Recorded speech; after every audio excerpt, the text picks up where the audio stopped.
सत श्री अकाल जी दा खालस टीवी देखने वाले देश दुनिया के साडे सारे दर्शकों का बहुत बहुत स्वागत है। एमरजेंसी बुलेटिन दे नाल मैं हरशरण कौर। शनिचरवार दे एमरजेंसी बुलेटिन दे विच दस्सांगे तुहानूं पंजाब भारत ते दुनिया भर दीयां सारियां वड्डियां ताज़ा ते अहम खबरां। बुलेटिन दे विच सब तो पहला मौसम की गल करांगे। भारतीय मौसम विभाग IMD ने संभावना जताई सी कि 2 दिन शनिवार ते ऐतवार नूं पंजाब हरियाणा ते चंडीगढ़ दे विच भारी मींह पएगा। IMD दे मुताबिक शनिवार ते ऐतवार नूं पंजाब हरियाणा ते चंडीगढ़ दे विच गरज ते बिजली चमकण दे नाल भारी मींह पैण दी पूरी संभावना है ते मौसम विभाग की संभावना बिल्कुल सही निकली है। पंजाब हरियाणा ते चंडीगढ़ जल थल हो गए ने। तकरीबन हर पासे भर भर के मींह पिया। कई घंटे तक मींह पैण नाल सड़कां ते पानी खड़ा हो गया, जिहड़ा कि पंजाब च आम गल है क्योंकि निकासी का प्रबंध सही नहीं है। मौसम विभाग ने किसानां नूं वध पानी की निकासी ते इस नूं खेतां विच इकट्ठा ना होण देण लई उपाਅ करन दी सलाह दित्ती है। सो शनिचरवार नूं चंडीगढ़ समेत पंजाब ते हरियाणा दे विच तकरीबन हर पासे मींह पिया ही पिया है, किते थोड़ा पिया है, किते बाहला पिया है ते ऐतवार नूं भी शनिचरवार वांगू भारी मींह पैण दी संभावना मौसम विभाग ने दित्ती है। इस दे नाल गर्मी तो लोकां नूं राहत मिल गई है। लोकां दे चेहरे तां खिड़े ही खिड़े ने, किसानां दे चेहरे भी खिड़े होए ने क्योंकि मौसम है जिहड़ा सीजन है जिहड़ा वो झोने दा चल रहा है ते भारी मींह जदों पैंदा हुंदा है, बरसातां दा मौसम हुंदा है तां कुछ चिंता वालियां खबरां भी सामने आउंदियां ने, दुखदाई खबरां भी सामने आउंदियां ने उन्हां लोकां दे घरां दे विचों जिन्हां दे घर हले तक भी कच्चे पए ने। मानसा जिले दे पिंड नंगल कलां तो खबर है जिथे झोना ला रहे मजदूर मींह तो बचण लई एक कोठे का आसरा लैके उहदे विच बैठे सी। 21 गिणती सी इन्हां दी, 21 मजदूर सीगे। तेज मींह कारण कोठा डिग पिया।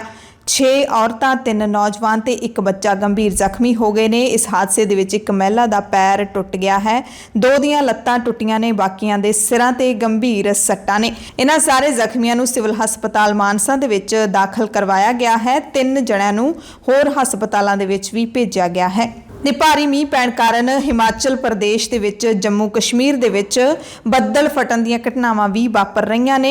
एक दिन पहला अमरनाथ गुफा दे नेड़े ਬੱਦਲ फटण दे कारण यात्रियों की मौत हो गई सी। 7 जणिਆਂ ਦੀ पहला मौत हुई सी ते हुण ये गिणती वध के 15 हो गई है। हाले भी कई यात्री जख्मी ने ते 40 तो वध यात्री लापता दस्से जा रहे हैं। पंजाब के मुख मंत्री भगवंत सिंह मान ने भी अमरनाथ हादसे ते दुख प्रगट किया है ते हादसे तो बाद अमरनाथ यात्रा ते फिलहाल रोक ला दी गई है। हुण तुहानूं दसदे हां शनिचरवार नूं दुनिया भर दे विच वापरी एक सब तो वड्डी खबर जिहड़ी कि श्रीलंका तो आई। भारत के गुआंढी मुल्क श्रीलंका दे विच लोकां ने राष्ट्रपति भवन ते कब्जा कर लिया। आर्थिक मंदहाली तो तंग आए लोकां ने वड्डी गिणती दे विच प्रदर्शन किया अते राष्ट्रपति गोटबाया राजपक्षे दे घर विच दाखल हो गए। प्रदर्शनकारी राष्ट्रपति तो अस्तीफे की मांग कर रहे सी। इन्हां नूं खंडाउण दे लई पुलिस ने काफ़ी सख्ती भी वरती। प्रदर्शनकारियों उत्ते पुलिस अते फौज ने मिल के जल तोपां ते अथरू गैस की वरतों भी की, पर लोग सारे बैरीकेड्स तोड़ के राष्ट्रपति भवन दे विच दाखल हो गए क्योंकि गिणती है जिहड़ी वो तुसीं तस्वीरां दे विच देख के अंदाजा ला सकते हो। इंज लगदा है जिवें पूरा श्रीलंका ही सड़कां दे उत्ते उतर आया होवे। पुलिस अते प्रदर्शनकारियों विचाले झड़पां दे विच घट्टो घट्ट 30 जिहड़े लोग ने प्रदर्शनकारी जख्मी होए ने, उन्हां नूं हस्पतालां दे विच दाखल करवाया गया। सड़कों ते उतरे मुजाहराकारियों नूं खदेड़न दे लई पुलिस ने हंझू गैस के गोले दागे, हवा विच गोलियां भी चलाईयां। मुजाहरे विच हिस्सा लैण दे लई देश के कई हिस्सों तो लोग कोलंबो पहुंचे सन। दोपहर 1 बजे के करीब मुजाहराकारी राष्ट्रपति की सरकारी रिहाइश दे विच दाखल होण लगे। कुछ मेन गेट ते चढ़ गए ते कॉम्पलैक्स दे विच वड़ गए। मुजाहरे वाली थां ते फौज के जवानां नूं भी तैनात किया गया। कुछ वीडियोज़ भी सामने आ रही ने जिस दे विच दावा किया जा रहा है, कुछ पत्रकारां दे वल्लों ये वीडियो साझीआं कीतीआं जा रही ने ट्विटर के उत्ते कि श्रीलंका के राष्ट्रपति अपना कुछ जरूरी समान लैके समुद्री जहाज के राही मुल्क छड्ड के भज गए ने, पर असी इसकी पुष्टि नहीं करते। पर कुछ अजिहियां वीडियोज़ आईयां ने जिहड़ियां अपने आप बोलदियां ने। इहदे विच देखा जा सकता है कि राष्ट्रपति भवन के अंदर दाखिल होके आम लोगों ने शाही खाने का भी लुत्फ लिया है। अंदर जिहड़े शाही बैड ने उन्हां ते चढ़ के भी खुशी मनाउंदे देखे गए ने। स्विमिंग पूल दे विच इशनान करते भी लोग देखे गए। मुजाहराकारियों नूं रोकण दे लई पुलिस ने करफ्यू लाया होया सी। पूरे श्रीलंका दे विच इस वक्त करफ्यू लग्या होया सी। कई दहाकियां दे सब तो वड्डे वित्ती संकट का श्रीलंका सामना कर रहा है ते पिछले कई महीनों तो लोग इत्थे मुजाहरे कर रहे सी, पर मुजाहरिਆਂ ਨੂੰ रोकण दे लई अते लोकां दी आवाज़ दबाउण दे लई सरकार ने इत्थे अणमिथे समय दे लई करफ्यू ला दित्ता सी। पर हुण जदों लोग घरां दे विच भुखे मरन लगे सी, महंगाई वधण दे कारण पेट्रोल, खाण पीण दीआं चीज़ां अते दवाइयां दी कमी पैण लगी सी, तां लोकां ने आखिर सड़क ते उतरन दा फैसला ਲਿਆ ਤੇ ਸੜਕਾਂ ਤੇ ਅਜਿਹੇ ਉਤਰੇ ਕਿ ਸਰਕਾਰ ਹੀ ਤਹਿਸ-ਨਹਿਸ ਕਰਕੇ ਰੱਖ ਦਿੱਤੀ ਹੈ। ਇਸੇ ਨੂੰ ਲੋਕਾਂ ਦੀ ਤਾਕਤ ਕਿਹਾ ਜਾਂਦਾ ਹੈ ਕਿ ਜਦੋਂ ਲੋਕ ਭੁੱਖੇ ਮਰਦੇ ਨੇ ਉਦੋਂ ਲੋਕ ਸੜਕਾਂ ਤੇ ਉਤਰਦੇ ਨੇ ਤੇ ਉਦੋਂ ਫਿਰ ਉਸ ਮੁਲਕ ਦਾ ਜਿਹੜਾ ਸਿਸਟਮ ਹੈ ਉਸ ਨੂੰ ਲੋਕ ਆਪਣੇ ਹੱਥਾਂ ਦੇ ਨਾਲ ਬਦਲਦੇ ਨੇ। ਮਰਹੂਮ ਪੰਜਾਬੀ ਗਾਇਕ ਸ਼ੁਭਦੀਪ ਸਿੰਘ ਸਿੱਧੂ ਮੂਸੇਵਾਲੇ ਦੇ ਕਤਲकांड ਦੇ ਨਾਲ ਜੁੜੀਆਂ ਸਾਰੀਆਂ ਅਪਡੇਟਸ ਤੁਹਾਨੂੰ ਦੱਸਦੇ ਹਾਂ। 9 ਜੁਲਾਈ ਨੂੰ ਸਿੱਧੂ ਮੂਸੇਵਾਲੇ ਦੇ ਕਤਲ ਨੂੰ ਬੀਤਿਆਂ ਪੂਰੇ 41 ਦਿਨ ਹੋ ਗਏ ਨੇ, ਪਰ 41ਵੇਂ ਦਿਨ ਵੀ ਇਹੀ ਕਹਿਣਾ ਪਊਗਾ ਕਿ ਪੁਲਿਸ ਹਾਲੇ ਵੀ ਇਸ ਜਾਂਚ ਦੇ ਸਿਰੇ ਨਹੀਂ ਲੱਗ ਸਕੀ ਹੈ, ਜਾਂਚ ਤਣਪੱਤਣ ਨਹੀਂ ਲੱਗੀ ਹੈ। ਇਸੇ ਕਰਕੇ ਮਰਹੂਮ ਗਾਇਕ ਦੇ ਪਿਤਾ ਨੇ ਫਿਰ ਤੋਂ ਸਰਕਾਰ ਦੇ ਨਾਲ, ਪੁਲਿਸ ਪ੍ਰਸ਼ਾਸਨ ਦੇ ਨਾਲ ਰੋਸਾ ਜ਼ਾਹਿਰ ਕੀਤਾ ਹੈ। ਕੀ ਕਿਹਾ ਹੈ ਪਿਤਾ ਬਲਕੌਰ ਸਿੰਘ ਨੇ, ਅੱਗੇ ਤੁਹਾਨੂੰ ਦੱਸਦੇ ਹਾਂ। ਉਸ ਤੋਂ ਪਹਿਲਾਂ ਤੁਹਾਨੂੰ ਦੱਸ ਦਿੰਦੇ ਹਾਂ ਕਿ ਇੱਕ ਵੱਡੀ ਕਾਮਯਾਬੀ ਜ਼ਰੂਰ ਪੁਲਿਸ ਦੇ ਹੱਥ ਲੱਗੀ ਹੈ। ਸ਼ਨੀਚਰਵਾਰ ਨੂੰ ਮੂਸੇਵਾਲਾ ਕਤਲकांड ਦੇ ਵਿੱਚ ਸੰਦੀਪ ਸਿੰਘ ਕਾਲੋ ਨੂੰ ਗ੍ਰਿਫਤਾਰ ਕੀਤਾ ਹੈ ਅਤੇ ਇੱਕ ਦਿਨ ਪਹਿਲਾਂ ਜਿਹੜੀ ਅਸੀਂ ਖਬਰ ਤੁਹਾਨੂੰ ਦੱਸੀ ਸੀ ਕਿ ਵੱਡੇ ਅਕਾਲੀ ਲੀਡਰ ਦੇ ਨਾਲ ਇਸ ਕਤਲकांड ਦੇ ਕਨੈਕਸ਼ਨ ਜੁੜ ਗਏ ਨੇ, ਜਿਵੇਂ ਪਹਿਲਾਂ ਹੀ ਇਸ ਗੱਲ ਦੀ ਸੰਭਾਵਨਾ ਜਤਾਈ ਜਾ ਰਹੀ ਸੀ। ਪਤਾ ਲੱਗਿਆ ਕਿ ਲਾਰੈਂਸ ਬਿਸ਼ਨੋਈ ਦੇ ਕਥਿਤ ਨੇੜਲੇ ਸਾਥੀ ਅਤੇ ਅਕਾਲੀ ਲੀਡਰ ਨਿਰਮਲ ਸਿੰਘ ਕਾਲੋਂ ਦੇ ਰਿਸ਼ਤੇਦਾਰ ਸੰਦੀਪ ਸਿੰਘ ਕਾਲੋਂ ਦਾ ਵੀ ਇਸ ਕਤਲकांड ਦੇ ਵਿੱਚ ਹੱਥ ਹੈ ਅਤੇ ਸ਼ਨੀਚਰਵਾਰ ਨੂੰ ਸੰਦੀਪ ਕਾਲੋਂ ਨੂੰ ਪੁਲਿਸ ਨੇ ਫੜ ਲਿਆ ਹੈ, ਗ੍ਰਿਫਤਾਰ ਕਰ ਲਿਆ।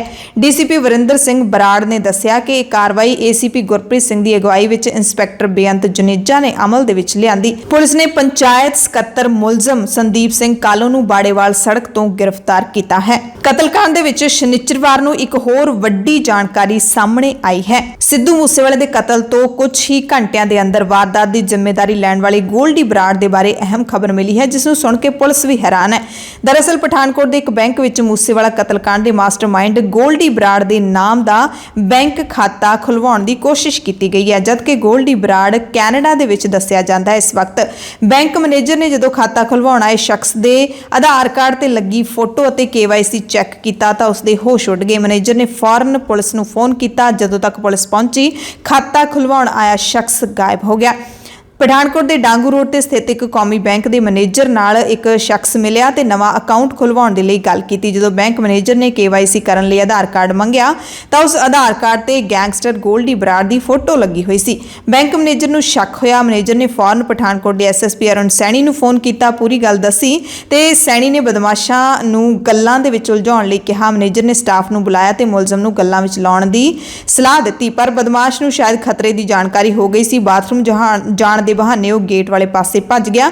ਮੁਲਾਜ਼ਮਾਂ ਨੇ ਉਸ ਨੂੰ ਫੜਨ ਦੀ ਕਾਫੀ ਕੋਸ਼ਿਸ਼ ਕੀਤੀ ਪਰ ਉਹ ਹੱਥ ਨਹੀਂ ਆਇਆ ਤੇ ਜਦੋਂ KYC ਡਿਟੇਲ ਦੇ ਜ਼ਰੀਏ ਪੁਲਿਸ ਨੇ ਜਾਂਚ ਕੀਤੀ ਤਾਂ ਇਹ ਜੋਧਪੁਰ ਦੇ ਮੰਗੀ ਰਾਮ ਦਾ ਨਿਕਲਿਆ।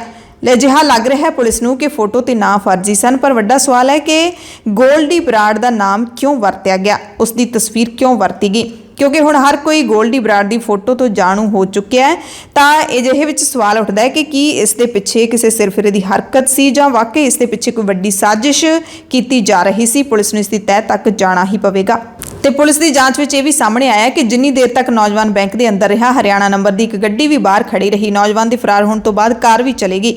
ਹੋ ਸਕਦਾ ਹੈ ਕਿ ਨੌਜਵਾਨ ਉਸੇ ਕਾਰ ਦੇ ਵਿੱਚ ਹੀ ਆਇਆ ਹੋਵੇ ਤੇ ਪੁਲਿਸ ਹੁਣ ਆਧਾਰ ਕਾਰਡ ਤੇ ਕਾਰ ਦੇ ਲਿੰਕ ਜ਼ਰੀਏ ਮਕਸਦ ਲੱਭਣ ਦੀ ਕੋਸ਼ਿਸ਼ ਕਰ ਰਹੀ ਹੈ। ਇਸ ਕੇਸ ਦੇ ਵਿੱਚ ਤੀਜੀ ਜਾਣਕਾਰੀ ਤੁਹਾਨੂੰ ਦੱਸ ਦਿੰਦੇ ਹਾਂ, ਜਿਹੜੀ ਸਾਬਿਤ ਕਰਦੀ ਹੈ, ਜਿਸ ਤੋਂ ਸਹਿਜੇ ਸਾਬਿਤ ਹੁੰਦਾ ਹੈ ਕਿ ਸਿੱਧੂ ਮੂਸੇਵਾਲੇ ਦੀ ਸੁਰੱਖਿਆ ਘਟਾਉਣਾ ਹੀ ਉਸ ਦੇ ਕਤਲ ਦਾ ਮੁੱਖ ਕਾਰਨ ਬਣਿਆ। ਕਾਤਲਾਂ ਅਤੇ ਕੈਨੇਡਾ ਸਥਿਤ ਮਾਸਟਰਮਾਈਂਡ ਗੋਲਡੀ ਬਰਾੜ ਦੇ ਵਿਚਾਲੇ ਫੋਨ ਤੇ ਹੋਈ ਗੱਲਬਾਤ ਤੋਂ ਪਤਾ ਲੱਗਿਆ ਕਿ 28 ਮਈ ਦੀ ਦੁਪਹਿਰ ਨੂੰ ਮੂਸੇਵਾਲੇ ਦੀ ਸੁਰੱਖਿਆ ਵਿੱਚ ਕਟੌਤੀ ਦੇ ਹੁਕਮ ਜਦੋਂ ਜਨਤਕ ਹੋਏ, ਸਰਕਾਰੀ ਹੁਕਮ ਜਨਤਕ ਹੋਏ, ਤਾਂ ਕਾਤਲਾਂ ਨੇ ਤੇਜ਼ੀ ਨਾਲ ਕਾਰਵਾਈ ਸ਼ੁਰੂ ਕਰ ਦਿੱਤੀ। ਗੋਲਡੀ ਬਰਾੜ ਅਤੇ ਸ਼ੂਟਰਾਂ ਦੇ ਮੁਖੀ ਪ੍ਰਿਆਵਰਤ ਫੌਜੀ ਦੇ ਵਿਚਾਲੇ ਫੋਨ ਤੇ ਗੱਲਬਾਤ ਹੋਈ, ਜਿਸ ਦੇ ਵਿੱਚ ਬਰਾੜ ਨੂੰ ਇਹ ਕਹਿੰਦਿਆਂ ਸੁਣਿਆ ਜਾਂਦਾ ਹੈ ਕਿ ਸੁਰੱਖਿਆ ਘੇਰਾ ਖਤਮ ਹੋ ਗਿਆ, ਫੌਜੀ ਕੰਮ ਕੱਲ ਨੂੰ ਹੀ ਕਰਨਾ ਹੈ। ਯਾਨੀ ਕਿ 28 ਤਰੀਕ ਨੂੰ ਗੱਲ ਹੋਈ ਤਾਂ ਗੋਲਡੀ ਬਰਾੜ ਨੇ ਪ੍ਰਿਆਵਰਤ ਫੌਜੀ ਨੂੰ ਕਿਹਾ ਕਿ ਕੰਮ ਹੈ ਜਿਹੜਾ 29 ਮਈ ਨੂੰ ਹੋ ਜਾਣਾ ਚਾਹੀਦਾ ਹੈ। ਫੌਜੀ ਪ੍ਰਿਆਵਰਤ ਦਾ ਛੋਟਾ ਨਾਮ ਹੈ। ਉਸਨੇ ਗੋਲਡੀ ਬਰਾੜ ਨੂੰ ਡਾਕਟਰ ਕਹਿ ਕੇ ਸੰਬੋਧਨ ਕੀਤਾ। 29 ਮਈ ਨੂੰ ਸ਼ਾਮ 4:30 ਵਜੇ ਦੇ ਕਰੀਬ ਇੱਕ ਹੋਰ ਫੋਨ ਰਾਹੀਂ ਡਾਕਟਰ ਨੂੰ ਦੱਸਿਆ ਗਿਆ ਕਿ ਮੂਸੇਵਾਲਾ ਘਰੋਂ ਬਾਹਰ ਜਾ ਰਿਹਾ ਹੈ ਤੇ ਫਿਰ ਕਤਲ ਤੋਂ ਬਾਅਦ 29 ਮਈ ਨੂੰ ਰਿਕਾਰਡ ਕੀਤੀ ਗੱਲਬਾਤ ਤੋਂ ਪਤਾ ਲੱਗਿਆ ਕਿ ਫੌਜੀ ਨੇ ਡਾਕਟਰ ਨੂੰ ਫੋਨ ਕੀਤਾ ਤੇ ਦੱਸਿਆ ਕਿ ਕੰਮ ਕਰ ਦਿੱਤਾ ਹੈ ਤੇ ਸਾਰੀ ਜਾਣਕਾਰੀ ਪੁਲਿਸ ਦੀ ਜਾਂਚ ਵਿੱਚ ਸਾਹਮਣੇ ਆਈ ਹੈ। ਹਾਲਾਂਕਿ ਪੁਲਿਸ ਅਧਿਕਾਰੀ ਤੌਰ ਤੇ ਕੁਝ ਵੀ ਨਹੀਂ ਦੱਸ ਰਹੀ ਕਿ ਜਾਂਚ ਦੇ ਵਿੱਚ ਕੀ ਕੁਝ ਚੱਲ ਰਿਹਾ ਹੈ, ਪਰ ਸੂਤਰਾਂ ਦੇ ਆਧਾਰ ਤੇ ਇਹ ਸਾਰੀ ਜਾਣਕਾਰੀ ਮਿਲ ਰਹੀ ਹੈ। ਹੁਣ ਜਿਹੜੀਆਂ ਜਿਹੜੀਆਂ ਫੋਨ ਕਾਲਸ ਨੇ ਉਹਦੀਆਂ ਡਿਟੇਲਸ ਪੁਲਿਸ ਕਢਵਾ ਰਹੀ ਹੈ। ਫੌਜੀ ਤੇ ਡਾਕਟਰ ਯਾਨੀ ਕਿ ਪ੍ਰਿਆਵਰਤ ਫੌਜੀ ਤੇ ਗੋਲਡੀ ਬਰਾੜ ਦੇ ਵਿਚਾਲੇ ਜੋ ਗੱਲ ਹੋਈ ਹੈ ਉਸ ਤੋਂ ਪਤਾ ਲੱਗ ਰਿਹਾ ਹੈ ਕਿ ਕਿਵੇਂ ਪਲਾਨ ਕੀਤਾ।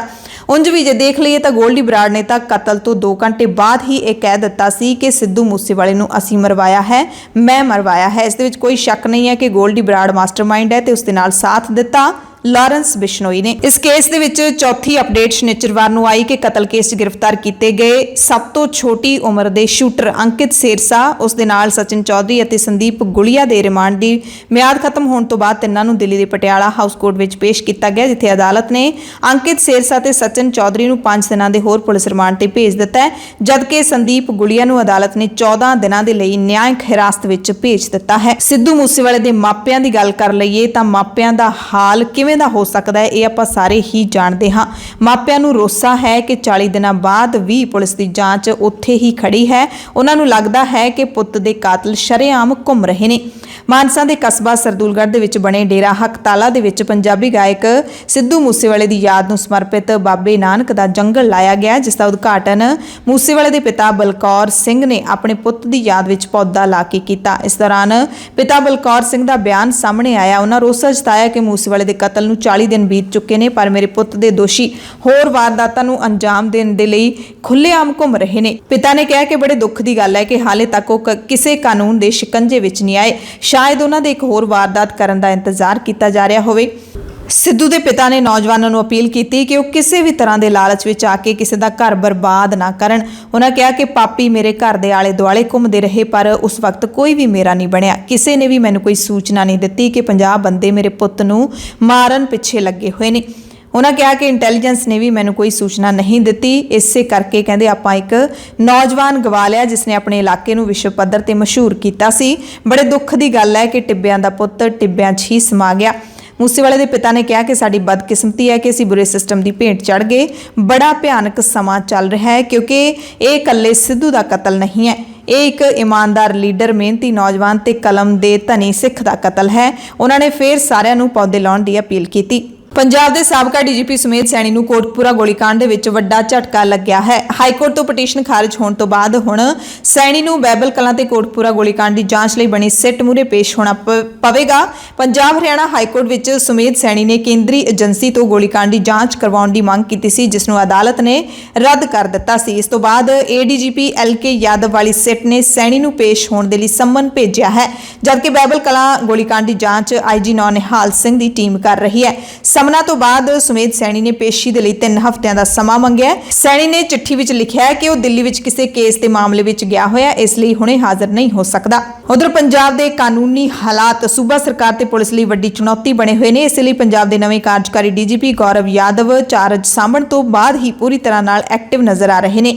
ਪਹਿਲਾਂ ਡੀਜੀਪੀ ਨੇ ਵੱਡੇ ਪੱਧਰ ਤੇ ਪੁਲਿਸ ਵਿੱਚ ਤਬਾਦਲੇ ਕੀਤੇ ਤੇ ਹੁਣ ਪੰਜਾਬ ਵਿਰੋਧੀ ਤਾਕਤਾਂ ਦੇ ਖਿਲਾਫ ਵੱਡੇ ਪੱਧਰ ਤੇ ਪੂਰੇ ਪੰਜਾਬ ਵਿੱਚ ਰੇਡ ਕੀਤੀ ਜਾ ਰਹੀ ਹੈ। ਇਸ ਰੇਡ ਦੀ ਅਗਵਾਈ ਖੁਦ ਡੀਜੀਪੀ ਪੰਜਾਬ ਗੌਰਵ ਯਾਦਵ ਕਰ ਰਹੇ ਨੇ। ਇਸ ਤੋਂ ਇਲਾਵਾ 26 ਆਈਪੀਐਸ ਅਫਸਰਾਂ ਨੂੰ ਵੀ ਇਸ ਰੇਡ ਦੇ ਵਿੱਚ ਸ਼ਾਮਲ ਕੀਤਾ ਗਿਆ ਹੈ ਤੇ ਹੁਣ ਤੱਕ ਪੂਰੇ ਪੰਜਾਬ ਦੇ ਵਿੱਚ 1.5 ਦਿਨ ਦੇ ਵਿੱਚ 30 ਲੋਕ ਰਾਉਂਡ ਅਪ ਕੀਤੇ ਗਏ ਨੇ। ਮੋਹਾਲੀ, ਅੰਮ੍ਰਿਤਸਰ, ਫਰੀਦਕੋਟ, ਫਿਰੋਜ਼ਪੁਰ, ਲੁਧਿਆਣਾ, ਜਲੰਧਰ ਸਮੇਤ ਪੂਰੇ ਪੰਜਾਬ 'ਚ ਪੁਲਿਸ ਰੇਡ ਕਰ ਰਹੀ ਹੈ। ਮੋਹਾਲੀ ਤੇ ਖਰੜ ਦੀਆਂ ਸੁਸਾਇਟੀਆਂ ਦੇ ਵਿੱਚ ਪੰਜਾਬ ਪੁਲਿਸ ਨੇ ਤਲਾਸ਼ੀ ਮੁਹਿੰਮ ਵਿੱਢੀ ਹੋਈ ਹੈ। ਸੁਸਾਇਟੀਆਂ ਦੇ ਵਿੱਚ ਰਹਿ ਰਹੇ ਉਹਨਾਂ ਲੋਕਾਂ ਦੀ ਭਾਲ ਕੀਤੀ ਜਾ ਰਹੀ ਹੈ ਜਿਨ੍ਹਾਂ ਦੇ ਕੋਲੇ ਕੋਈ ਦਸਤਾਵੇਜ਼ ਨਹੀਂ ਹੈ। ਇਸ ਤੋਂ ਇਲਾਵਾ ਨਾਕੇਬੰਦੀ ਕਰਕੇ ਵੀ ਗੱਡੀਆਂ ਦੀ ਤਲਾਸ਼ੀ ਲਈ ਜਾ ਰਹੀ ਹੈ। ਇਸੇ ਤਰ੍ਹਾਂ ਮਾਨਸਾ ਦੇ ਵਿੱਚ ਵੀ ਸਰਚ ਮੁਹਿੰਮ ਚਲਾਈ ਗਈ। ਮਾਨਸਾ ਦੇ ਵਿੱਚ ਡੀਆਈਜੀ ਗੁਰਪ੍ਰੀਤ ਗਿੱਲ ਦੀ ਅਗਵਾਈ ਦੇ ਵਿੱਚ ਸ਼ਹਿਰ ਦੇ ਵੱਖ-ਵੱਖ ਹਿੱਸਿਆਂ ਦੇ ਵਿੱਚ ਤਲਾਸ਼ੀ ਲਈ ਗਈ। ਹਾਲਾਂਕਿ ਪੁਲਿਸ ਦੇ ਹੱਥ ਕੋਈ ਵੱਡੀ ਖੇਪ ਤਾਂ ਨਹੀਂ ਲੱਗੀ, ਪਰ ਪੁਲਿਸ ਦੇ ਵੱਲੋਂ ਇੱਕਾ ਦੁੱਕਾ ਨਸ਼ਾ ਤਸਕਰਾਂ ਤੋਂ ਨਸ਼ੇ ਦੀ ਥੋੜੀ ਬਹੁਤ ਰਿਕਵਰੀ ਜ਼ਰੂਰ ਹੋਈ ਹੈ ਤੇ ਪੁਲਿਸ ਦੇ ਸਰਚ ਅਭਿਆਨ ਨੂੰ ਦੇਖਦਿਆਂ ਕੁਝ ਨਸ਼ਾ ਤਸਕਰ ਰਫੂ ਚੱਕਰ ਵੀ ਹੋ ਗਏ। ਇਹ ਬੜੀ ਹੀ ਟਾਰਗੇਟਡ ਤੇ ਸਰਜੀਕਲ ਆਪਾਂ ਕੰਮ ਕੀਤਾ ਹੈ, ਜਿਹਦੇ ਵਿੱਚ ਪੁਰਾਣੇ ਜਿਹੜੇ ਨਸ਼ਾ ਤਸਕਰ ਹੈਗੇ ਆ ਉਹਨਾਂ ਦੇ ਉੱਤੇ ਜਿਹੜਾ ਇੱਕ ਸਪੈਸ਼ਲ ਚੈੱਕ ਰੱਖਣ ਲਈ ਆਪਰੇਸ਼ਨ ਚਲਾਇਆ ਗਿਆ ਹੈ। ਇਹਦੇ ਵਿੱਚ ਉਹ ਵੀ ਬੰਦੇ ਹੈਗੇ ਆ ਜਿਨ੍ਹਾਂ ਨੂੰ ਸਜ਼ਾ ਹੋ ਚੁੱਕੀ ਹੈ, ਉਹ ਵੀ ਬੰਦੇ ਹੈਗੇ ਜਿਹੜੇ ਜ਼ਮਾਨਤ ਤੇ ਆਏ ਹੈਗੇ ਆ ਤੇ ਉਹ ਵੀ ਬੰਦੇ ਆ ਜੋ ਕਿਸੇ ਤਰੀਕੇ ਨਾਲ ਜਿਹੜਾ ਨਸ਼ਾ ਨੂੰ ਛੱਡਣਾ ਚਾਹੁੰਦੇ ਆ। ਤੇ ਉਹਨਾਂ ਦੇ ਉੱਤੇ ਆਪਾਂ ਬਿਲਕੁਲ ਜਿਹੜਾ ਚੈੱਕ ਰੱਖਣਾ ਹੈਗਾ ਕਿ ਗਾਹਾਂ ਤੋਂ ਇਸ ਕੰਮ ਦੇ ਵਿੱਚ ਨਾ ਪੈਣ। ਜੋ ਇਸ ਕੰਮ ਕਰਨ ਨੂੰ ਕਰ ਰਹੇ ਹੈਗੇ ਆ ਉਹਨਾਂ ਦੇ ਖਿਲਾਫ ਆਪਾਂ ਸਖਤ ਕਾਰਵਾਈ ਕਰੀਏ ਤੇ ਜੋ ਇਹ ਨਸ਼ਾ ਛੱਡਣਾ ਚਾਹੁੰਦੇ ਆ ਉਹਨਾਂ ਦੇ ਉਸੇ ਉਹਨਾਂ ਨੂੰ ਜਿਹੜਾ ਡੀ ਐਡਿਕਸ਼ਨ ਉਹਨਾਂ ਦਾ ਕਰਾ ਕੇ ਉਹਨਾਂ ਨੂੰ ਜਿਹੜਾ ਮੇਨ ਸਟ੍ਰੀਮ ਲੋਕਾਂ ਦੇ ਵਿੱਚ ਜਿਹੜੀ ਸਮਾਜ ਦੇ ਵਿੱਚ ਉਹਨਾਂ ਨੂੰ ਅਸੀਂ ਸ਼ਾਮਿਲ ਕਰੀਏ। ਸ਼ੁੱਕਰਵਾਰ ਨੂੰ ਚੰਡੀਗੜ੍ਹ ਦੇ ਇੱਕ ਨਿੱਜੀ ਸਕੂਲ ਦੇ ਵਿੱਚ ਰੁੱਖ ਡਿੱਗਣ ਨਾਲ ਇੱਕ ਵਿਦਿਆਰਥਣ ਦੇ ਮਾਰੇ ਜਾਣ ਤੇ ਕਈਆਂ ਦੇ ਜ਼ਖਮੀ ਹੋਣ ਦੀ ਘਟਨਾ ਵਾਪਰਨ ਤੋਂ ਬਾਅਦ ਪੰਜਾਬ ਸਰਕਾਰ ਨੇ ਸਬਕ ਲਿਆ ਹੈ। ਡਾਇਰੈਕਟਰ ਸਿੱਖਿਆ ਵਿਭਾਗ ਪੰਜਾਬ ਦੇ ਵੱਲੋਂ ਹੁਣ ਸਾਰੇ ਜ਼ਿਲ੍ਹਾ ਸਿੱਖਿਆ ਅਫਸਰਾਂ ਨੂੰ ਸਾਰੇ ਸਕੂਲਾਂ ਦੇ ਵਿੱਚ ਸਿਉਂਕ ਲੱਗੇ ਤੇ ਸੁੱਕ ਚੁੱਕੇ ਰੁੱਖਾਂ ਨੂੰ ਵੱਢਣ ਦੇ ਹੁਕਮ ਦੇ ਦਿੱਤੇ ਗਏ ਨੇ।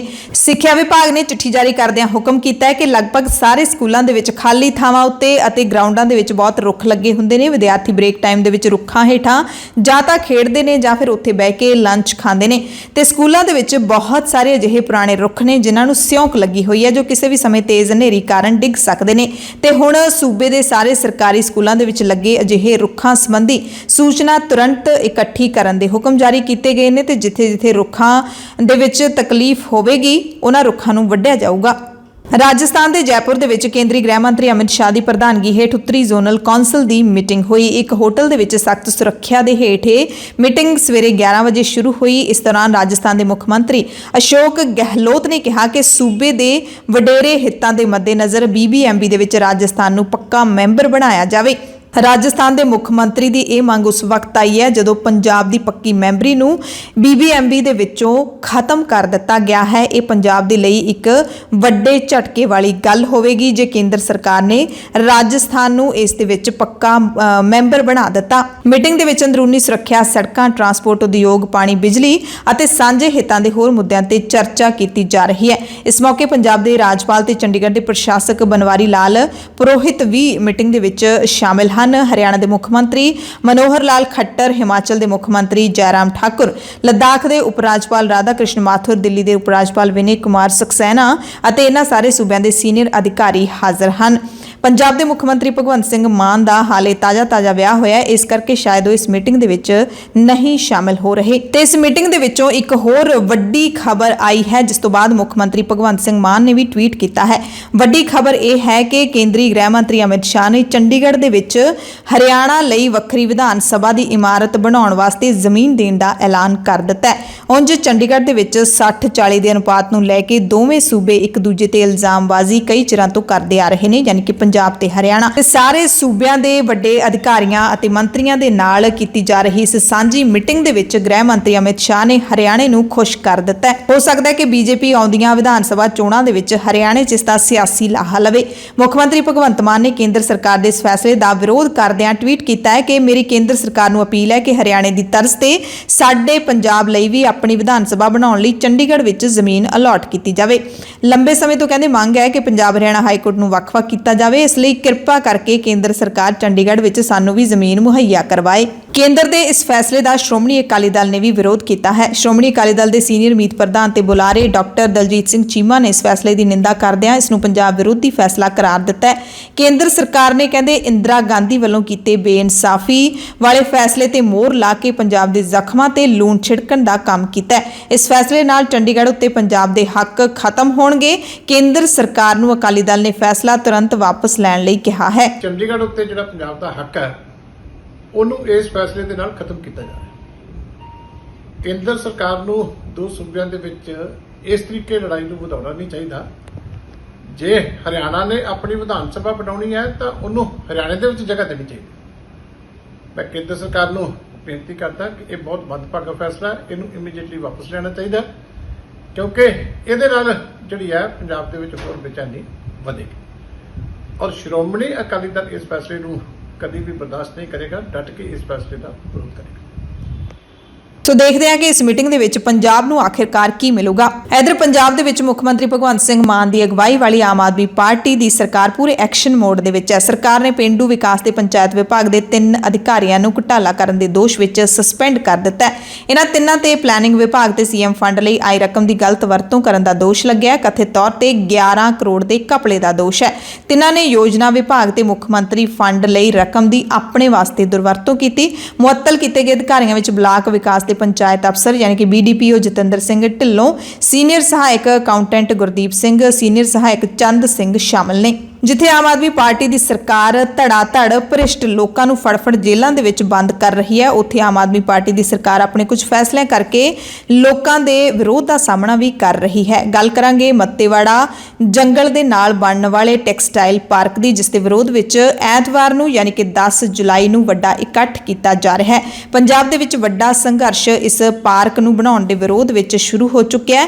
ਕਿਸਾਨਾਂ ਸਮੇਤ ਵਾਤਾਵਰਣ ਜਥੇਬੰਦੀਆਂ ਦੇ ਨੁਮਾਇੰਦਿਆਂ ਸਮੇਤ ਪੰਜਾਬ ਦੇ ਵੱਖ-ਵੱਖ ਹਿੱਸਿਆਂ ਤੋਂ ਵੱਡੀ ਗਿਣਤੀ ਵਿੱਚ ਲੋਕਾਂ ਦੇ ਇਸ ਇਕੱਠ ਵਿੱਚ ਪਹੁੰਚਣ ਦੀ ਸੰਭਾਵਨਾ ਹੈ। ਅਕਾਲੀ ਦਲ ਨੇ ਵੀ ਇਸ ਇਕੱਠ ਦਾ ਸਮਰਥਨ ਕੀਤਾ ਹੈ। MP ਸਿਮਰਨਜੀਤ ਸਿੰਘ ਮਾਨ ਵੀ ਇੱਥੇ ਪਹੁੰਚਣਗੇ। MLA ਕਾਂਗਰਸ ਦੇ ਸੁਖਪਾਲ ਸਿੰਘ ਖਹਿਰਾ ਵੀ ਪਹੁੰਚਣਗੇ। ਉਹਨਾਂ ਨੇ ਵੀ ਲੋਕਾਂ ਨੂੰ ਵਾਰੀ-ਵਾਰੀ ਰੋਜ਼ਾਨਾ ਇਸ ਇਕੱਠ ਵਿੱਚ ਪਹੁੰਚਣ ਦਾ ਸੱਦਾ ਦਿੱਤਾ ਹੈ ਤੇ ਕਿਸਾਨ ਲੀਡਰ ਜਗਜੀਤ ਸਿੰਘ ਡੱਲੇਵਾਲ ਨੇ ਵੀ ਮੱਤੇਵਾੜਾ ਜੰਗਲ ਨੂੰ ਨਾ ਉਜੜਨ ਦੇਣ ਦਾ ਐਲਾਨ ਕੀਤਾ ਹੈ। ਡੱਲੇਵਾਲ ਨੇ ਤਾਂ ਇਹ ਵੀ ਕਹਿ ਦਿੱਤਾ ਹੈ ਕਿ ਹੁਣ ਕਿਸਾਨ ਮੱਤੇਵਾੜਾ ਪਾਰਕ ਬਚਾਉਣ ਤੱਕ ਸੰਘਰਸ਼ ਕਰਨਗੇ, ਜਿੰਨਾ ਮਰਜ਼ੀ ਲੰਬਾ ਸੰਘਰਸ਼ ਕਰਨਾ ਪਵੇ। ਸੋ ਐਤਵਾਰ ਨੂੰ ਪੂਰੇ ਪੰਜਾਬ ਦੇ ਵਿੱਚੋਂ ਵਾਤਾਵਰਣ ਪ੍ਰੇਮੀ ਲੋਕ, ਲੀਡਰ ਅਤੇ ਸਮਾਜ ਸੇਵੀ ਤੁਸੀਂ ਬੰਦ ਦੇ ਨੇੜੇ ਬਣੇ ਗੁਰਦੁਆਰਾ ਸਾਹਿਬ ਵਿਖੇ 10:30 ਵਜੇ ਪਹੁੰਚਣੇ ਸ਼ੁਰੂ ਹੋ ਜਾਣਗੇ। ਦਾ ਖਾਲਸ ਟੀਵੀ ਤੇ ਅਸੀਂ ਇਸ ਸਾਰੇ ਇਕੱਠ ਦੀ ਖਾਸ ਕਵਰੇਜ ਤੁਹਾਨੂੰ ਦਿਖਾਉਂਦੇ ਰਹਾਂਗੇ। ਪੰਜਾਬ ਦੀ ਰਾਜਧਾਨੀ ਸਿਟੀ ਬਿਊਟੀਫੁਲ ਤੋਂ ਬਾਅਦ ਪੰਜਾਬ ਦੇ ਵਿੱਚ ਵੀ ਸਿੰਗਲ ਯੂਜ਼ ਪਲਾਸਟਿਕ ਦੀ ਵਰਤੋਂ ਤੇ ਪਾਬੰਦੀ ਲਾਈ ਗਈ ਹੈ, ਪਰ ਪਾਬੰਦੀ ਲਾਉਣ ਦੇ ਬਾਵਜੂਦ ਵੀ ਪਲਾਸਟਿਕ ਧੜੱਲੇ ਦੇ ਨਾਲ ਵਿਕ ਰਹੀ ਹੈ, ਵਰਤੋਂ ਵਿੱਚ ਵੀ ਲਿਆਂਦੀ ਜਾ ਰਹੀ ਹੈ ਤੇ ਹੁਣ ਪੰਜਾਬ ਪ੍ਰਦੂਸ਼ਣ ਕੰਟਰੋਲ ਬੋਰਡ ਸਖਤ ਹੋ ਗਿਆ। ਸ਼ਿਕਾਇਤ ਨੰਬਰ ਜਾਰੀ ਕੀਤਾ ਗਿਆ ਹੈ। ਜੇ ਕੋਈ ਵੀ 10 ਜੁਲਾਈ ਤੋਂ ਬਾਅਦ ਇਹਨਾਂ ਨਿਯਮਾਂ ਦੀ ਉਲੰਘਣਾ ਕਰਦਾ ਹੋਇਆ ਪਾਇਆ ਗਿਆ ਤਾਂ ਉਸ ਦੇ ਖਿਲਾਫ ਕਾਰਵਾਈ ਕੀਤੀ ਜਾਊਗੀ। ਵੱਡੇ ਸ਼ਹਿਰਾਂ ਦੀ ਗੱਲ ਕਰ ਲਈਏ ਤਾਂ ਪੰਜਾਬ ਦੇ ਵੱਡੇ ਸ਼ਹਿਰਾਂ ਦੇ ਵਿੱਚ ਲੋਕ ਇਸ ਦੀ ਜ਼ਰੂਰ ਪਾਲਣਾ ਕਰ ਰਹੇ ਨੇ, ਦੁਕਾਨਦਾਰ ਪਾਲਣਾ ਕਰ ਰਹੇ ਨੇ। ਸਬਜ਼ੀ ਵਾਲੇ ਹੋਣ ਜਾਂ ਫਿਰ ਗਰੋਸਰੀ ਦੀਆਂ ਦੁਕਾਨਾਂ ਯਾਨੀ ਕਿ ਰਾਸ਼ਨ ਦੀਆਂ ਦੁਕਾਨਾਂ ਵਾਲੇ ਦੁਕਾਨਦਾਰ, ਉਹ ਲੋਕਾਂ ਨੂੰ ਕਹਿੰਦੇ ਦੇਖੇ ਗਏ ਨੇ ਕਿ ਹੁਣ ਤੁਹਾਨੂੰ ਪਲਾਸਟਿਕ ਦੇ ਲਿਫਾਫੇ ਨਹੀਂ ਮਿਲਣਗੇ, ਆਪਣੇ ਘਰੋਂ ਝੋਲੇ ਲੈ ਕੇ ਆਇਆ ਕਰੋ ਸਮਾਨ ਪਾਉਣ ਦੇ ਲਈ। ਪਟਿਆਲਾ ਜੇਲ੍ਹ ਦੇ ਵਿੱਚ 1 ਸਾਲ ਦੀ ਸਜ਼ਾ ਕੱਟ ਰਹੇ ਨਵਜੋਤ ਸਿੰਘ ਸਿੱਧੂ ਹੁਣ ਵੀ ਸਿਆਸਤ ਦੇ ਵਿੱਚ ਪੂਰੀ ਤਰ੍ਹਾਂ ਨਾਲ ਸਰਗਰਮ ਨਜ਼ਰ ਆ ਰਹੇ ਨੇ, ਜਾਂ ਕਹਿ ਸਕਦੇ ਹਾਂ ਕਿ ਪੰਜਾਬ ਦੀ ਸਿਆਸਤ ਦੇ ਵਿੱਚ ਹਾਲੇ ਵੀ ਅਹਿਮ ਆਧਾਰ ਰੱਖਦੇ ਨੇ। ਜੇਲ੍ਹ ਦੀਆਂ ਸਲਾਖਾਂ ਦੇ ਪਿੱਛੇ ਵੀ ਉਹ ਬਾਹਰ ਹੋ ਰਹੀ ਹਰ ਸਿਆਸੀ ਖਬਰ ਤੇ ਨਜ਼ਰ ਰੱਖ ਰਹੇ ਨੇ। ਜੇਲ੍ਹ ਜਾਣ ਤੋਂ ਪਹਿਲਾਂ ਸਿੱਧੂ ਨੇ ਇੱਕ ਤੋਂ ਬਾਅਦ ਇੱਕ ਮੀਟਿੰਗਾਂ ਕਰਕੇ ਕਾਂਗਰਸ ਦੇ ਵਿੱਚ ਆਪਣਾ ਧੜਾ ਖੜਾ ਕਰ ਲਿਆ ਸੀ।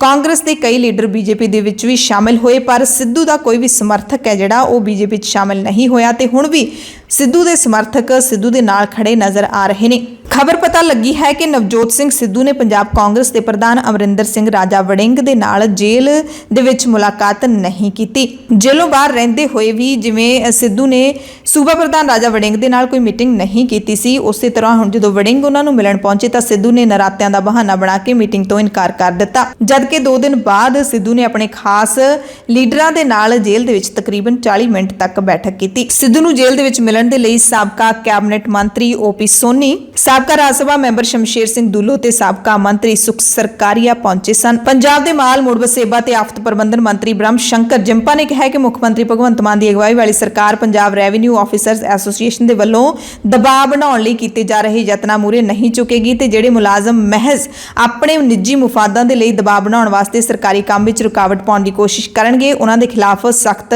ਕਾਰਵਾਈ ਕਰਨ ਤੋਂ ਗੁਰੇਜ਼ ਨਹੀਂ ਕੀਤਾ ਜਾਵੇਗਾ। ਮਾਲ ਮੰਤਰੀ ਦਾ ਇਹ ਬਿਆਨ ਦਰਅਸਲ ਤਾਂ ਆਇਆ ਹੈ ਕਿਉਂਕਿ ਪੰਜਾਬ ਰੈਵਨਿਊ ਆਫੀਸਰਸ ਐਸੋਸੀਏਸ਼ਨ ਨੇ 11 ਜੁਲਾਈ ਤੋਂ ਹੜਤਾਲ ਦਾ ਸੱਦਾ ਦਿੱਤਾ ਹੈ। ਉਸ ਤੋਂ ਬਾਅਦ ਮੰਤਰੀ ਨੇ ਇਹ ਚੇਤਾਵਨੀ ਦੇ ਦਿੱਤੀ ਹੈ। ਮੋਗਾ ਤੋਂ ਖਬਰ ਹੈ ਜਿੱਥੇ ਪਿੰਡ ਤਤਾਰੀਏਵਾਲਾ ਦੇ ਵਿੱਚ ਜਵਾਈ ਨੇ ਆਪਣੇ ਸਹੁਰੇ ਘਰ ਜਾ ਕੇ ਪਹਿਲਾਂ ਪਰਿਵਾਰਕ ਮੈਂਬਰਾਂ ਤੇ ਤਲਵਾਰ ਨਾਲ ਹਮਲਾ ਕੀਤਾ, ਫਿਰ ਵਾਪਸ ਆਪਣੇ ਪਿੰਡ ਆ ਕੇ ਖੁਦਕੁਸ਼ੀ ਕਰ ਲਈ। ਗੁਰਮੁਖ ਸਿੰਘ ਦੀ ਉਮਰ 42 ਸਾਲ ਦੀ ਸੀ। ਉਹਦੀ ਪਤਨੀ ਇੱਕ ਦਿਨ ਪਹਿਲਾਂ ਹੀ ਪੇਕੇ ਗਈ ਸੀ। ਗੁਰਮੁਖ ਸਿੰਘ ਨੇ ਤੜਕੇ 2 ਵਜੇ ਸਹੁਰੇ ਘਰ ਦੀ ਕੰਧ ਟੱਪ ਕੇ ਤੇਜ਼ਧਾਰ ਹਥਿਆਰਾਂ ਦੇ ਨਾਲ ਸੁੱਤੀ ਪਈ ਪਤਨੀ, ਸੱਸ, ਸਹੁਰੇ, ਸਾਲਾ ਤੇ ਸਾਲੀ ਤੇ ਉਹਨਾਂ ਦੇ ਪੁੱਤਰ ਤੇ ਹਮਲਾ ਕਰ ਦਿੱਤਾ, ਜ਼ਖਮੀ ਕਰ ਦਿੱਤਾ। ਰੌਲਾ ਸੁਣ ਕੇ ਗੁਆਂਢੀਆਂ ਨੇ ਜ਼ਖਮੀਆਂ ਨੂੰ ਪਹਿਲਾਂ ਸਿਵਲ ਹਸਪਤਾਲ ਮੋਗਾ ਭਰਤੀ ਕਰਵਾਇਆ, ਜਿੱਥੋਂ ਉਹਨਾਂ ਨੂੰ ਫਰੀਦਕੋਟ ਦੇ ਮੈਡੀਕਲ ਕਾਲਜ ਵਿੱਚ ਰੈਫਰ ਕਰ ਦਿੱਤਾ ਗਿਆ। ਗੁਰਮੁਖ ਸਿੰਘ ਸਾਰੀ ਵਾਰਦਾਤ ਨੂੰ ਅੰਜਾਮ ਦੇਣ ਤੋਂ ਬਾਅਦ ਆਪਣੇ ਪਿੰਡ ਖੋਸਾ ਪਾਂਡੋ ਚਲਾ ਗਿਆ, ਪੱਖੇ ਨਾਲ ਫਾਹਾ ਲੈ ਲਿਆ ਤੇ ਮੌਤ ਹੋ ਗਈ, ਜਦਕਿ ਜਿਨ੍ਹਾਂ ਦੇ ਉੱਤੇ ਹਮਲਾ ਕੀਤਾ ਸੀ ਉਹ ਸਾਰੇ ਜ਼ਖਮੀ ਹਾਲਤ ਵਿੱਚ ਹਸਪਤਾਲ ਦਾਖਲ ਨੇ। ਲੁਧਿਆਣਾ ਤੋਂ ਖਬਰ ਹੈ ਜਿੱਥੇ ਵੱਡਾ ਰੇਲ ਹਾਦਸਾ ਹੋਣੋਂ ਟਲ ਗਿਆ। ਰੇਲਵੇ ਸਟੇਸ਼ਨ ਤੇ ਸ਼ਨੀਚਰਵਾਰ ਨੂੰ ਰੇਲ ਗੱਡੀ ਦੇ ਡੱਬੇ 'ਚ ਅੱਗ ਲੱਗਣ ਕਾਰਨ ਦਹਿਸ਼ਤ ਫੈਲ ਗਈ। ਹਿਸਾਰ ਤੋਂ ਪੈਸੇਂਜਰ ਗੱਡੀ ਲੁਧਿਆਣੇ ਰੁਕੀ ਸੀ। ਸਵੇਰੇ 11:15 ਵਜੇ ਦੇ ਕਰੀਬ ਚੱਲਣਾ ਸੀ। ਇਸੇ ਦੌਰਾਨ ਖੜੇ ਡੱਬੇ ਨੂੰ ਅੱਗ ਲੱਗ ਗਈ। ਫਾਇਰ ਬ੍ਰਿਗੇਡ ਨੇ ਮੌਕੇ ਤੇ ਕਾਬੂ ਪਾ ਲਿਆ। ਘਟਨਾ ਦੇ ਵਿੱਚ ਕਿਸੇ ਵੀ ਤਰ੍ਹਾਂ ਦੇ ਜਾਨੀ ਨੁਕਸਾਨ ਤੋਂ ਬਚਾ ਰਿਹਾ। ਸਿੱਖ ਕੌਮ ਦੇ 6ਵੇਂ ਗੁਰੂ ਸ੍ਰੀ ਗੁਰੂ ਹਰਗੋਬਿੰਦ ਸਾਹਿਬ ਜੀ ਵੱਲੋਂ ਮੀਰੀ ਪੀਰੀ ਨਾਮ ਦੀਆਂ 2 ਤਲਵਾਰਾਂ ਧਾਰਨ ਕਰਨ ਦੀ ਯਾਦ ਦੇ ਵਿੱਚ ਸ੍ਰੀ ਅਕਾਲ ਤਖਤ ਸਾਹਿਬ ਵਿਖੇ ਸ਼ਨੀਚਰਵਾਰ ਨੂੰ ਮੀਰੀ ਪੀਰੀ ਦਿਵਸ ਮਨਾਇਆ ਗਿਆ। ਸ੍ਰੀ ਅਕਾਲ ਤਖਤ ਸਾਹਿਬ ਵਿਖੇ ਗੁਰਮਤਿ ਸਮਾਗਮ ਕਰਵਾਏ ਗਏ। ਇਸ ਮੌਕੇ ਅਕਾਲ ਤਖਤ ਸਾਹਿਬ ਦੇ ਕਾਰਜਕਾਰੀ ਜਥੇਦਾਰ ਗਿਆਨੀ ਹਰਪ੍ਰੀਤ ਸਿੰਘ, ਐਸਜੀਪੀਸੀ ਪ੍ਰਧਾਨ ਐਡਵੋਕੇਟ ਹਰਜਿੰਦਰ ਸਿੰਘ ਧਾਮੀ ਸਮੇਤ ਹੋਰ ਸਿੱਖ ਸ਼ਖਸੀਅਤਾਂ ਪਹੁੰਚੀਆਂ। ਇਸ ਮੌਕੇ ਗਿਆਨੀ ਹਰਪ੍ਰੀਤ ਸਿੰਘ ਨੇ ਕੌਮ ਨੂੰ ਸੰਬੋਧਨ ਵੀ ਕੀਤਾ। ਉਹਨਾਂ ਕਿਹਾ ਕਿ ਕੌਮ ਦੇ ਵਿੱਚੋਂ ਰੂਹਾਨੀ ਤੇ ਰਾਜਸੀ ਤਾਕਤਾਂ ਖਤਮ ਹੋਣ ਕਾਰਨ ਇਸ ਵਕਤ ਸਿੱਖ ਨਿਰਾਸ਼ ਨੇ। ਜਥੇਦਾਰ ਨੇ ਕਿਹਾ ਕਿ ਕੌਮ ਕੋਲ ਰੂਹਾਨੀ ਤਾਕਤ, ਆਪਸੀ ਇਤਫਾਕ ਤੇ ਏਕਤਾ ਦੀ ਕਮੀ ਕਰਕੇ ਸਿਆਸੀ ਤਾਕਤ ਵੀ ਬਚੀ ਨਹੀਂ ਹੈ। ਸਿੱਖ ਕੌਮ ਨੂੰ ਸੰਦੇਸ਼ ਦਿੰਦਿਆਂ ਉਹਨਾਂ ਕਿਹਾ ਕਿ 6ਵੇਂ ਗੁਰੂ ਸਾਹਿਬ ਦੇ ਵੱਲੋਂ ਸਿੱਖ ਕੌਮ ਨੂੰ ਮੀਰੀ ਪੀਰੀ ਦੇ ਸਿਧਾਂਤ ਨਾਲ ਜੋੜ ਕੇ ਜਿਹੜਾ ਮਾਰਗ ਦਿਖਾਇਆ ਗਿਆ, ਉਹ ਅਧਿਆਤਮ ਨਾਲ ਜੁੜਨ ਦੇ ਨਾਲ-ਨਾਲ ਮਜ਼ਲੂਮਾਂ ਦੀ ਰੱਖਿਆ ਕਰਨ ਵਾਲਾ ਹੈ। ਉਸ ਤੇ ਮੁੜ ਚੱਲਣ ਦੀ ਲੋੜ ਹੈ। ਸ਼੍ਰੀ ਗੁਰੂ ਹਰਗੋਬਿੰਦ ਸਾਹਿਬ ਮਹਾਰਾਜ ਨੇ ਰੂਹਾਨੀਅਤ ਤਾਕਤ ਸਾਨੂੰ ਬਖਸ਼ਣ ਵਾਸਤੇ ਸਾਡੇ ਹੱਥ ਜਿਹੜਾ ਹੈ ਉਹ ਪੀਰੀ ਦਿੱਤੀ ਔਰ ਸਾਨੂੰ ਰਾਜਸੀ ਤਾਕਤ ਨਾਲ ਜੋੜਨ ਵਾਸਤੇ ਸਾਡੇ ਹੱਥ ਮੀਰੀ ਦਿੱਤੀ। ਇਸ ਕਰਕੇ ਅੱਜ ਅਸੀਂ ਮੀਰੀ ਪੀਰੀ ਦੇ ਮਾਲਕ ਸਾਹਿਬ ਸ੍ਰੀ ਗੁਰੂ ਹਰਗੋਬਿੰਦ ਸਾਹਿਬ ਸੱਚੇ ਪਾਤਸ਼ਾਹ ਦੇ ਇਸ ਮਹਾਨ ਅਸਥਾਨ ਤੇ ਮੀਰੀ ਪੀਰੀ ਦਿਵਸ ਮਨਾ ਰਹੇ ਹਾਂ। ਜ਼ਰੂਰਤ ਹੈ ਕਿ ਜੋ ਬਖਸ਼ਿਸ਼ਾਂ ਗੁਰੂ ਸਾਹਿਬਾਨ ਨੇ ਸਾਨੂੰ ਬਖਸ਼ੀਆਂ ਨੇ ਉਹਨੂੰ ਅਸੀਂ ਮੁੜ ਜਿਹੜਾ ਹੈ ਗੁਰੂ ਪਾਸੋਂ ਲੈ ਕੇ ਆਪਣੀ ਝੋਲੀ ਪਾ ਲਈਏ। ਕਿਤੇ ਨਾ ਕਿਤੇ ਉਹ ਬਖਸ਼ਿਸ਼ਾਂ ਸਾਡੀ ਝੋਲੀ ਦੇ ਵਿੱਚੋਂ ਕਿਰ ਗਈਆਂ ਨੇ, ਜਿਸ ਕਰਕੇ ਸਾਡੀ ਅੱਜ ਇਹ ਹਾਲਤ ਹੈ। ਅਸੀਂ ਉਹ ਬਖਸ਼ਿਸ਼ਾਂ ਆਪਣੀ ਝੋਲੀ ਦੇ ਵਿੱਚ ਮੁੜ ਸੰਭਾਲ ਲਈਏ, ਮੁੜ ਅਸੀਂ ਤਕੜੇ ਹੋ ਜਾਾਂਗੇ। ਸ਼ਨੀਚਰਵਾਰ ਨੂੰ ਹੀ ਸਿੱਖ ਕੌਮ ਦੇ ਮਹਾਨ ਸ਼ਹੀਦ ਭਾਈ ਮਨੀ ਸਿੰਘ ਦਾ ਸ਼ਹੀਦੀ ਦਿਹਾੜਾ ਵੀ ਮਨਾਇਆ ਗਿਆ। ਅੰਮ੍ਰਿਤਸਰ ਦੇ ਵਿੱਚ ਗੁਰਦੁਆਰਾ ਮੰਜੀ ਸਾਹਿਬ ਦੀਵਾਨ ਹਾਲ ਵਿਖੇ ਸ਼ਹੀਦੀ ਸਮਾਗਮ ਸ਼ਰਧਾ ਤੇ ਸਤਿਕਾਰ ਨਾਲ ਮਨਾਏ ਗਏ। ਸ਼੍ਰੀ ਅਖੰਡ ਪਾਠ ਸਾਹਿਬ ਦੇ ਭੋਗ ਤੋਂ ਬਾਅਦ ਗੁਰਬਾਣੀ ਕੀਰਤਨ ਕੀਤੇ ਗਏ। ਸ਼ਹੀਦ ਭਾਈ ਮਨੀ ਸਿੰਘ ਦੀ ਸ਼ਹਾਦਤ ਸਿੱਖੀ ਸਿਦਕ ਦੀ ਮਿਸਾਲ ਹੈ, ਜਿਨ੍ਹਾਂ ਨੇ ਆਪਣਾ ਬੰਦ ਤਾਂ ਕਟਵਾ ਲਿਆ ਸੀ ਪਰ ਦੁਸ਼ਮਣ ਦੀ ਈਨ ਨਹੀਂ ਮੰਨੀ ਸੀ। ਵਿਦੇਸ਼ ਜਾਣ ਵਾਲੇ ਯਾਤਰੀਆਂ ਦੇ ਲਈ ਖੁਸ਼ਖਬਰੀ ਹੈ। ਕੌਮਾਂਤਰੀ ਉਡਾਣਾਂ ਦੇ ਨਾਲ ਸਫ਼ਰ ਕਰਨਾ ਹੁਣ ਹੋਰ ਸੌਖਾ ਹੋ ਜਾਊਗਾ। ਵਿੱਤ ਮੰਤਰਾਲੇ ਨੇ ਕੌਮਾਂਤਰੀ ਉਡਾਣਾਂ ਦਾ ਸੰਚਾਲਨ ਕਰਨ ਵਾਲੀਆਂ ਘਰੇਲੂ 에ਅਰਲਾਈਨਸ ਨੂੰ ਤੇਲ ਮਾਰਕੀਟਿੰਗ ਕੰਪਨੀਆਂ ਤੋਂ ਜਹਾਜ਼ ਬਾਲਣ ਯਾਨੀ ਕਿ ATF ਦੀ ਖਰੀਦ ਤੇ 11% ਦੀ ਬੇਸਿਕ ਐਕਸਾਈਜ਼ ਡਿਊਟੀ ਤੋਂ ਰਾਹਤ ਦੇ ਦਿੱਤੀ ਹੈ।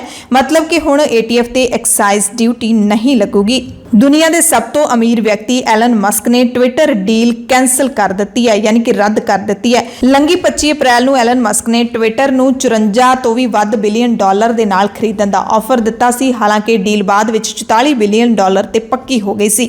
ਡੀਲ ਤੋਂ ਪਿੱਛੇ ਹਟਣ ਤੋਂ ਬਾਅਦ ਹੁਣ ਐਲਨ ਮਸਕ ਦੇ ਉੱਤੇ ਟਵਿੱਟਰ ਮੁਕੱਦਮਾ ਕਰਨ ਦੀ ਤਿਆਰੀ ਵਿੱਚ ਹੈ। ਜਾਂਦੇ ਇੱਕ ਹੋਰ ਖਬਰ ਤੁਹਾਨੂੰ ਦੱਸ ਦਿੰਦੇ ਹਾਂ ਕਿ ਭਾਰਤੀ ਯੂਥ ਕਾਂਗਰਸ ਦੇ ਪ੍ਰਧਾਨ ਸ਼੍ਰੀਨਿਵਾਸ ਬੀਵੀ ਨੇ ਦਿੱਲੀ ਦੇ ਮੁੱਖ ਮੰਤਰੀ ਅਰਵਿੰਦ ਕੇਜਰੀਵਾਲ ਤੇ ਨਿਸ਼ਾਨਾ ਸਾਧਿਆ ਹੈ। ਯੂਥ ਕਾਂਗਰਸ ਪ੍ਰਧਾਨ ਨੇ ਇੱਕ RTI ਦਾ ਹਵਾਲਾ ਦਿੰਦੇ ਹੋਏ ਕਿਹਾ ਕਿ ਮੁੱਖ ਮੰਤਰੀ ਅਰਵਿੰਦ ਕੇਜਰੀਵਾਲ ਦੀ ਕਾਰ ਖਰੀਦਣ ਤੇ 2014 ਤੋਂ ਲੈ ਕੇ ਹੁਣ ਤੱਕ 1 ਕਰੋੜ 43 ਲੱਖ ਰੁਪਏ ਖਰਚ ਹੋਏ ਨੇ। ਕਹਿੰਦੇ ਕੇਜਰੀਵਾਲ ਨੇ ਕਿਹਾ ਸੀ ਕਿ ਨਾ ਮੰਗਲਾ ਲਊਂਗਾ ਨਾ ਗੱਡੀ, ਲੇਕਿਨ 2014 ਤੋਂ ਇਹਨਾਂ ਦਾ ਵੱਖਰਾ ਹੀ ਖੇਲਾ ਚੱਲ ਰਿਹਾ ਹੈ। ਕਾਂਗਰਸ ਲੀਡਰ ਨੇ ਵਿਕਾਸ ਪੁਨੀਆ ਦੀ RTI ਦੀ ਕਾਪੀ ਵੀ ਨਾਲ ਸਾਂਝੀ ਕੀਤੀ ਹੈ। ਸ਼ਨੀਚਰਵਾਰ ਦੇ ਐਮਰਜੈਂਸੀ ਬੁਲੇਟਿਨ ਦੇ ਵਿੱਚ ਤੁਹਾਡੇ ਸਭ ਤੋਂ ਇਜਾਜ਼ਤ ਚਾਹੁੰਦੇ ਹਾਂ। ਧੰਨਵਾਦ।